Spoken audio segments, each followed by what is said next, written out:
Ei pessoal, tudo bem? Meu nome é Poliana, sou terapeuta, consultora em autismo, pós-graduanda em autismo pela UFMG e, acima de tudo, mãe do João, uma criança de 2 anos autista. Então, eu queria hoje um pouquinho dividir com vocês a estrutura central do capítulo 6 do livro do Denver para a Paz, que é Autismo, Compreender e Agir em Família, da Sally Rogers. Bem, esse capítulo em especial, eu sinto que ele é um pouco confuso. Não sei quais de vocês já leram, né? Ou que ainda estão esperando um direcionamento, mas nas minhas leituras eu sinto que ele é um capítulo um pouco mais confuso. Por quê? Ele começa falando de uma coisa, que é a tomada de turno, e depois ele entra na estrutura de jogo com o objeto, ou de como se desenvolve o jogo com o objeto dentro do modelo Denver. Então, eu vou falar das duas coisas. Primeiro, vou seguir mais ou menos ali o que o próprio desenrolar, né, da estrutura do capítulo quer falar sobre tomada de turno. A tomada de turno é o quê? É a vez de cada um no processo de comunicação, né? Tudo que nós fazemos envolve tomadas de turno.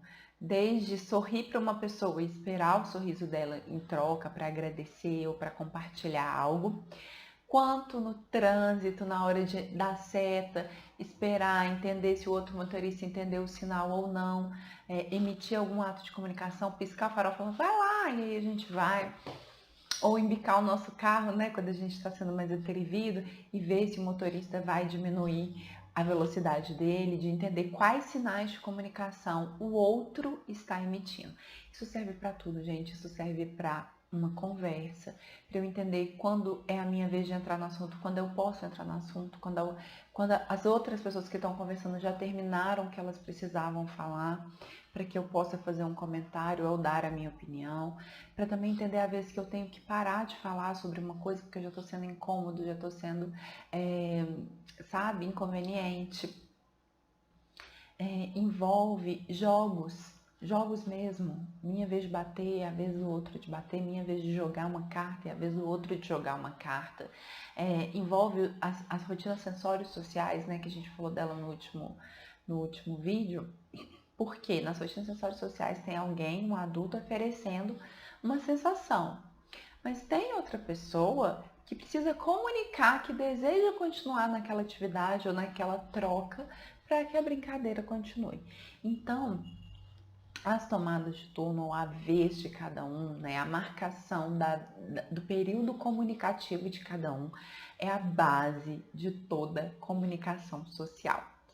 E se nós estamos falando em autismo, a gente sabe que existe um déficit em comunicação social, é critério diagnóstico para autismo haver perda em comunicação social. Às vezes a criança tem até uma linguagem verbal, expressiva, bem desenvolvida, mas ela tem dificuldades importantes na comunicação social, ao ponto de ter o desenvolvimento transtornado, né? É dificultado em grande escala. Então, quando a gente fala em Aspengers, né, que são pessoas às vezes extremamente inteligentes, funcionais, esse termo não existe mais, tá, gente? Estou usando aqui só para que vocês identifiquem do que eu estou falando. A gente sabe que geralmente eles têm dificuldade na leitura da comunicação não verbal, das ironias, de entender a intenção por trás do que foi dito, né? Eles são pessoas mais literais, que têm mais esse problema.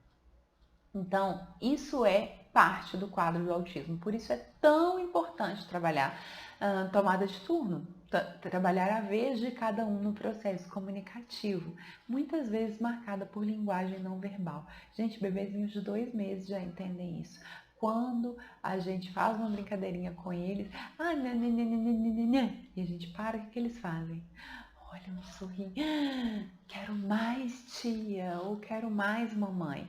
Então, toda nossa comunicação humana se dá por tomadas ou trocas de turno. Então, é muito importante estabelecer os turnos, Eles também marcam a liderança de cada um, né, no processo comunicativo. Eles incentivam a autonomia. Então, quando eu paro de fazer algo, ou quando eu espero pela vez do outro de fazer algo, eu dou oportunidade para que a criança se torne mais autônoma nas decisões dela, que ela não dependa tanto de outras pessoas, né? Ou seja, menos dependência. A gente quer justamente crianças independentes e autônomas aí crescendo na vida, né? Vou dar uma coladinha aqui. É importante a gente pensar também que na infância é o período, principalmente na primeira infância, né, quando a gente fala em intervenção precoce, é o período que, além de maior plasticidade cerebral, há mais aptidão para o desenvolvimento da linguagem. Isso, estou falando de linguagem receptiva, né, da compreensão do que está sendo dito, e também de linguagem expressiva, inclusive a fala, mas é um período em que o cérebro está mais apto a aprender sobre linguagem, porque o cérebro da gente ele vai se desenvolvendo de maneiras diferentes. Em cada momento do nosso desenvolvimento, há uma aptidão maior para determinados aprendizados. Tanto é verdade, né, que determinadas conquistas só terminam e aprendizados só de fato se consolidam na fase adulta. Mas na primeira infância existe uma aptidão maior para aprender linguagem. Eu acho que vocês já devem ter ouvido falar. Quando uma pessoa vai aprender língua, eles falam assim, ó, se aprender a estudar, tipo, até os 3 anos de idade, ele vai falar como um nativo, né? Se ele aprender essa língua até os 3, 4 anos de idade, não sei, tá, gente? Estou dando aqui um exemplo, não sei a idade ao certo. Vai falar como um nativo da língua. Significa que a área do cérebro onde ele vai registrar esse aprendizado é a área original de um falante nativo que nasceu num país com aquela língua. Olha a importância disso. Se a gente aprender essa mesma língua, embora a gente estude, possa estudar muito depois ela vai ser registrada em outro lugar do cérebro. Então é impossível que a gente fale como um nativo, porque a gente perdeu aquela janela de oportunidade de aprender sobre aquilo. Por isso é tão importante a gente falar em intervenção precoce. Por isso é tão importante a gente falar em janela de aprendizado para aquisição de linguagem, que é substancialmente nessa primeira fase do desenvolvimento da criança. Então tá, falamos sobre tomada de turno, que é uma coisa super importante, o capítulo vem trazendo essa reflexão, né, e ele faz até esse apanhado em relação ao que já foi dito sobre rotina sensório-social, mas o capítulo 6 também fala estrutura, qual é a estrutura da intervenção ou da brincadeira através de um objeto, né, quais são as rotinas que nós desenvolvemos com a criança, a estrutura dessas rotinas. Então, o capítulo vai falar que elas variam entre 2 a 5 minutos. Na verdade, isso para iniciar. Depois a gente pode estender isso e muitas crianças vão começar com 20 segundos. Então, embora ele fale sobre esse tempo, é simplesmente uma ideia. Eu acho que assim, eles pensam em dar uma ideia de tipo, quem está lendo esse livro ainda não teve nenhum contato com o assunto ou com crianças com autismo, né? Crianças autistas, ou vai começar agora e precisa de uma luz assim mais definitiva. Então vamos colocar de 2 a 5 minutos, mas não é bem isso. Na verdade, a gente sabe que muitas crianças têm dificuldade de permanecer 20 segundos numa mesma atividade. Elas ficam aí saracoteando entre uma brincadeira e outra. Ou pelo contrário, a criança às vezes é mais hiporreativa e fica ali muito tempo no brinquedo, mas sem de fato aprender nada de novo, né? Fazendo ações repetitivas também não é a intenção. Então vamos pensar assim, se a criança tem muito pouco tempo de permanência na atividade, nosso objetivo é aumentar esse tempo. Se ela tem muito tempo, a gente tem que garantir que esse tempo está sendo usado para aprendizado e não simplesmente para ficar ali manipulando um objeto. Aprendizado de quê? De qualquer coisa, de imitação, de coordenação motora fina, de troca, né, de turnos, de linguagem receptiva, de linguagem expressiva, de imaginação, enfim, reciprocidade social.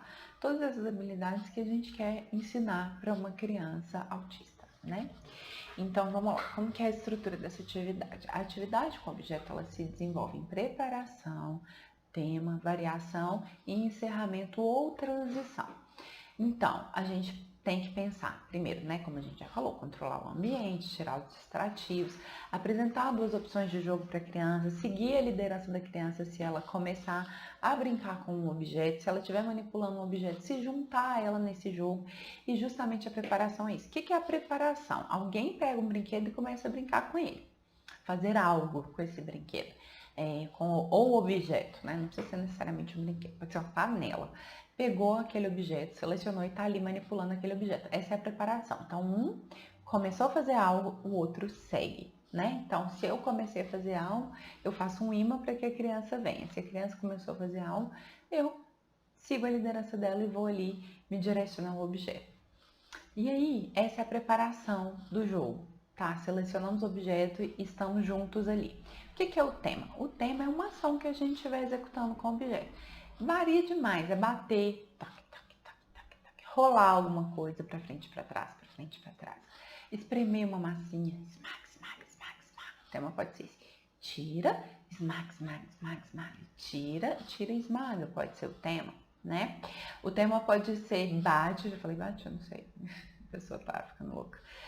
Pode ser bater, esmagar, puxar, encher e esvaziar, se for um balão, por exemplo, encher e esvaziar, encher e esvaziar. Então, assim, empilhar, alinhar, rolar o carrinho para um lado e para o outro, né? Girar um objeto, enfim, soprar. Tem 1 bilhão de temas que podem servir. É uma ação. Colocar e tirar algo de dentro de um lugar, encaixar um quebra-cabeça, dar comidinha para a boneca, várias coisas podem ser temas. Uma ação que a criança definiu, que a gente definir, que vai ser feita ali naquele momento. E aí lembrando que essa ação se dá numa estrutura de toque e de turno. Então a criança faz, a gente narra, coloca bastante som vocal lúdico, depois a gente faz também, marcando o nosso turno de participação. E aí a gente mostra que é a nossa vez. Minha vez! Ai, esmaga! Esmaga, esmaga, smash, smash, smash. Para a criança ter a consciência de que nós estamos participando junto com ela daquela atividade. Então, beleza, a gente preparou, estabeleceu o tempo. Quando a gente já está ali nessa troca do tempinho, minha vez, vez da criança, minha vez, vez da criança, a gente varia, porque senão fica muito chato, né?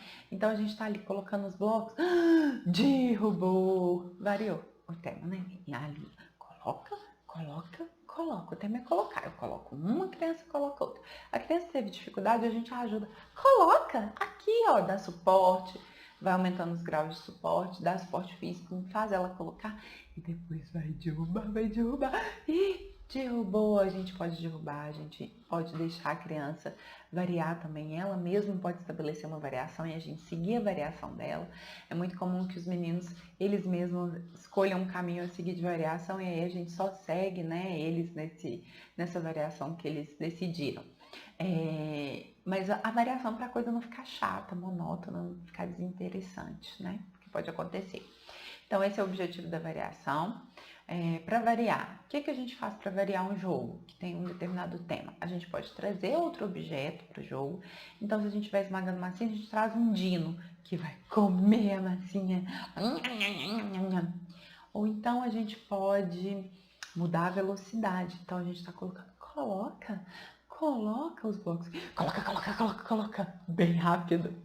Entenderam? Então, a gente pode mudar a velocidade, a gente pode trazer mais ações de jogo, como eu falei, derrubar, por exemplo, pode trazer mais ações de jogo, ou a gente pode trazer um objeto novo que acrescente naquele ali, a gente está rolando a bola para frente e para trás, e aí a gente traz uma cestinha de basquete que a gente joga a bolinha de basquete.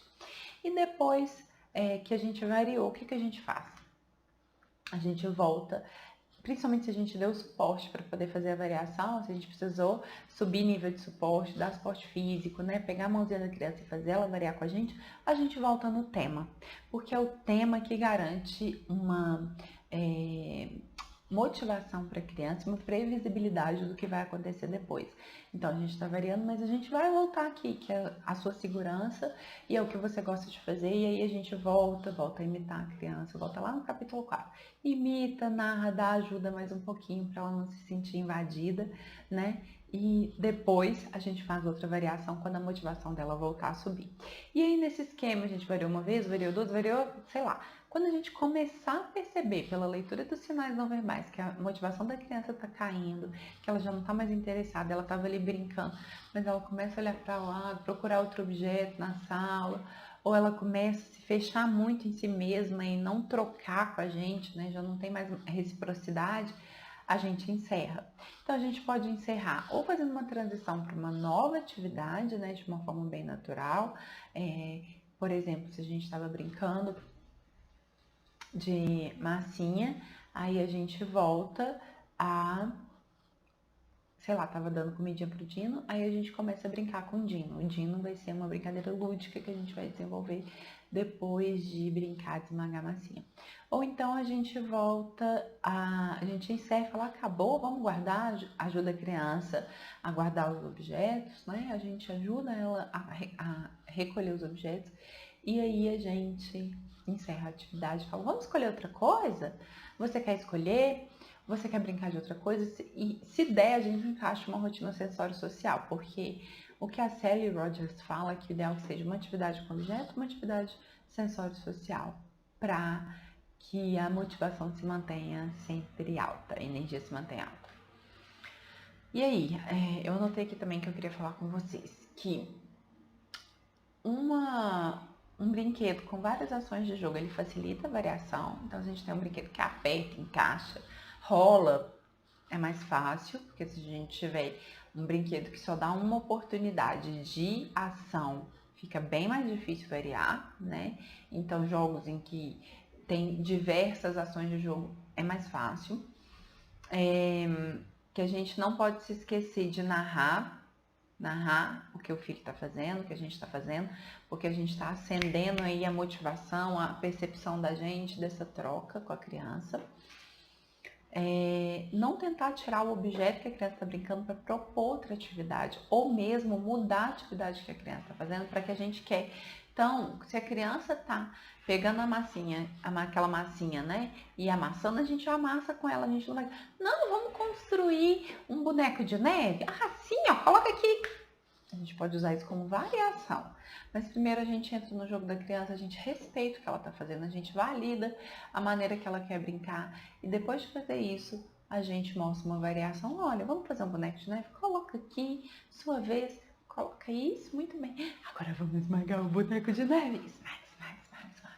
Para ela entender que ela foi respeitada, para ela ser controlada pela motivação de estar com a gente ali, não por nada externo, né? Para ser tudo bem natural. Vamos narrar tudo e usar palavras simples. Regra do mais um. Se a criança não fala, a gente usa uma palavra. Se a criança não fala, a gente fala esmaga, esmaga, esmaga, esmaga. Coloca bola. Explodiu. A gente não usa frases porque tem uma questão de processamento auditivo. Para a criança atribuir que aquilo ali é esmagar, a gente ficar falando frases demais, palavras demais, pode confundir ela na hora de fazer essa conexão. Sabe? Então, quando a gente dá uma palavrinha só, ela já mata a charada. Não, isso é esmagar. Minha ação é esmagar, eu estou esmagando, entendi. Fica mais claro para a criança. E é isso. Eu espero que tenha sido útil para vocês, que vocês tenham gostado. E qualquer coisa, estamos à disposição para discutir. Tá bom? Até mais, então.